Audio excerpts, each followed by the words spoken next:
اور کبھی آپ کو پتا ہے کہ یہ کائنات ہے کتنی بڑی؟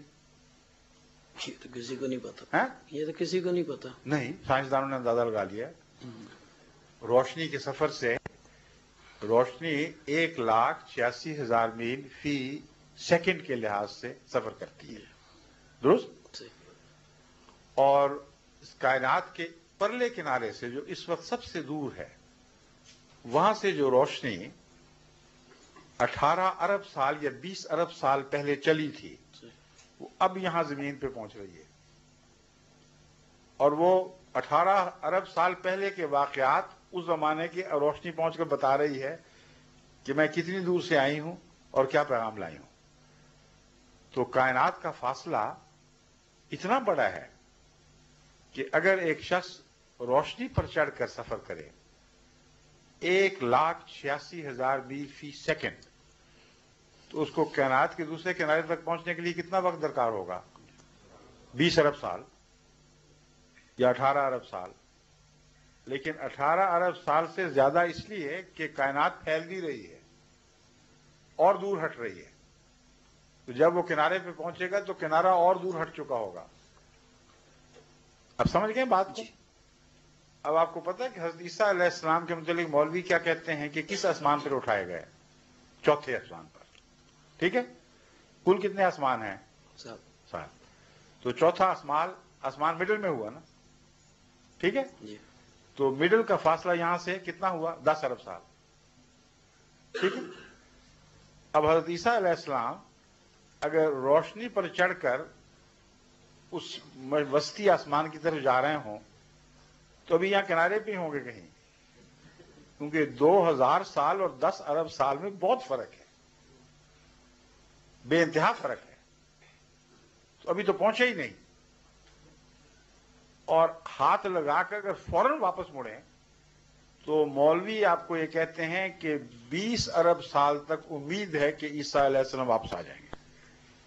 یعنی کہتے یہ نہیں ہے مگر مطلب یہی ہے ان کا، کیونکہ کہتے ہیں لفظاً مانو. یہ نبی لوگ ٹائم سپیس سے آزاد نہیں ہوتے؟ یہ نبی پیغمبر ٹائم اور سپیس سے یہ لوگ آزاد نہیں ہوتے؟ کیا وہ خدا کے قانون سے آزاد ہیں؟ نہیں، معراج شریف بھی تو یہ ہے نا. میں یہ پوچھ رہا ہوں، ٹائم اور سپیس سے آزاد ہوئی ہے نا. خدا کے قانون سے آزاد ہیں؟ نہیں، خدا کی کانسنٹ کے ساتھ تو ہے نا. میں کہہ رہا ہوں خدا کے قانون سے آزاد ہیں کہ نہیں؟ نہیں. سپیس اور ٹائم کس نے پیدا کیا ہے؟ خدا نے. تو اس سے کس طرح آزاد ہو سکتے ہیں؟ لیکن خدا کی کانسنٹ کے ساتھ. کیا؟ اس کی مرضی کے ساتھ. کیا آپ اپنا قانون اپنی مرضی سے توڑ دیتے ہیں؟ اگر مقنن اچھا ہو تو وہ قانون میں گنجائشیں رکھتا ہے، اس کو توڑا نہیں کرتا. یہ جاہل لوگ ہی ہیں جو اپنے قانون بناتے ہیں، ناقص بناتے ہیں اور پھر توڑنا پڑتا ہے ان کو. جو مقنن اچھا ہو وہ قانون میں گنجائشیں رکھا کرتا ہے، توڑا نہیں کرتا.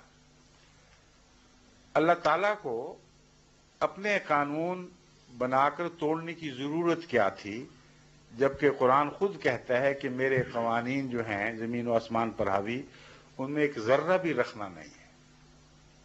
کبھی پڑھی نہیں آپ نے یہ آیت؟ اللہ تعالیٰ فرماتا ہے اتنا بھی رکھنا نہیں ہے کہ اگر تم نظر کو دوڑاؤ اور ڈھونڈو کہ شاید کہیں کوئی لوپ ہول باقی رہ گیا ہو تو تمہاری نظر تھکی ہوئی واپس لوٹ آئے گی. پھر دوڑاؤ اور پھر ڈھونڈو کہ کوئی رکھنا ہے کہ نہیں. ناکام نامراد تھکی ہوئی نظر تمہاری لوٹ آئے گی مگر کہیں کوئی رکھنا نہیں پائے گی. تو جس خدا کا یہ دعویٰ ہے کہ میرا قانون اتنا کامل ہے، وہ توڑے گا کیوں؟ نعوذ باللہ من ذالک، وہ خود جاہل ہے. تو اس لیے خدا کا قانون ہر ایک کے اوپر برابر چسپاں ہوتا ہے. نبی بھی اس قانون کی زد سے باہر کبھی بھی نہیں رہے. کوئی نبی ایسا یہ نہیں ہوتا کہ وہ کہے کہ میں خدا کے قانون سے بالا ہوں. خدا اپنے قانون کے تابع ان کو بچاتا ہے، ورنہ فرعون سے بچانے کے لیے حضرت موسیٰ کو دوڑنے کا حکم کیوں دے دیا؟ رسول اللہ علیہ وسلم کو ہجرت کا کیوں فرما دیا؟ کیا دنیا کا معمولی عرب کا قانون بھی اس کا غلام نہیں تھا؟ تو حضرت عیسیٰ کے ساتھ یہ سلوک کہ جس کائنات میں رکھنا کوئی نہ ہو اس میں رکھنا خود پیدا کر دے. اور جہاں تک حساب کا تعلق ہے، جو صاحب دانش لوگ ہیں ان کو پتہ ہے کہ حسابی لحاظ سے روشنی کی رفتار سے آگے بڑھنا ممکن ہے ہی نہیں، اس حساب کی روح سے جو خدا نے پیدا کیا ہے.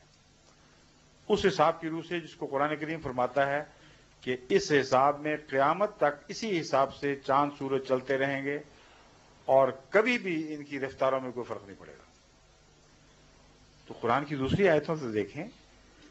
اس لیے حضرت عیسیٰ کو بچانے کی خاطر آپ کوئی جھوٹی پناہ نہیں لے سکتے.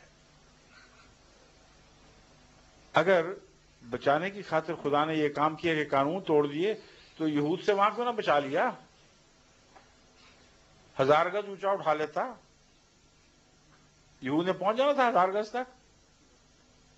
چوتھے آسمان پہ ضرور پہنچا کے رکھنا تھا. سارے قانون تہس نہس، سب نبیوں سے الگ سلوک. عقل کی باتیں کریں، خدا کا خوف کریں. قرآن کریم نے جو نقشہ کھینچا ہے اللہ تعالیٰ کی قدرت کاملہ اور حکمت کا، صرف عیسیٰ کو بچانے کی خاطر آپ اس کو توڑیں گے اور یہ بھی نہیں سوچتے کہ وہ آ کے کرے گا کیا. وہی عیسیٰ آئے گا نا جو پرانا تھا. اگر مولوی ماں کی بات آپ مانتے ہیں تو وہ کیا تھا، کس کی طرف رسول تھا؟ بنی اسرائیل کی طرف جی یا اسلام کی طرف؟ بنی اسرائیل. قرآن نازل ہوا تھا اس پر؟ اچھا اب بتائیں، وہ اسپیس میں بیٹھا ہوا نا ابھی تک. رسول اللہ علیہ وسلم کو آئے ہوئے کتنا عرصہ ہو گیا ہے؟ 1400 سال. حضرت عیسیٰ اوپر غیر مسلم نبی کے طور پر بیٹھے ہوئے ہیں یا مسلم نبی کے طور پر؟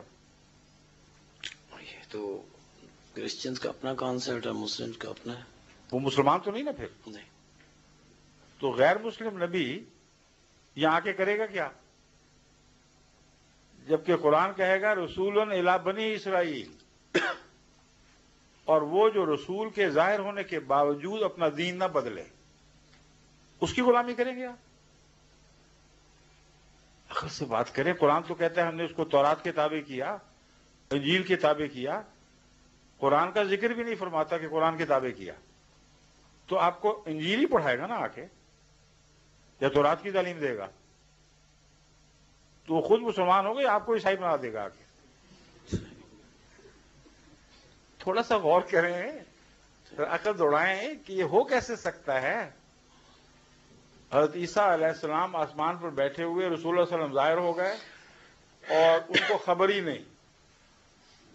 اور اگر آپ کہیں کہ خبر ہو گئی تو خدا نے براہ راست خبر دی نا. پھر خبر ہونے کے بعد مسلمان ہوئے کہ نہیں؟ ہونا پڑے گا. مسلمان ہوئے تو اسلام پر عمل کیسے کریں گے؟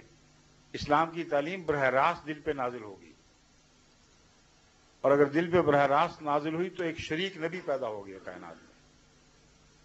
یہ سارے ظلم، یہ سارے فساد اس لیے برداشت کرنا چاہتے ہیں آپ کہ مرزا صاحب کو سچا نہ مانے. سب کچھ اپنا جھوٹا کر دیا کہ مرزا صاحب کو نہ ماننا پڑے. عقل کا سودا نہیں. بیٹھیے. Thank you sir. Thank you.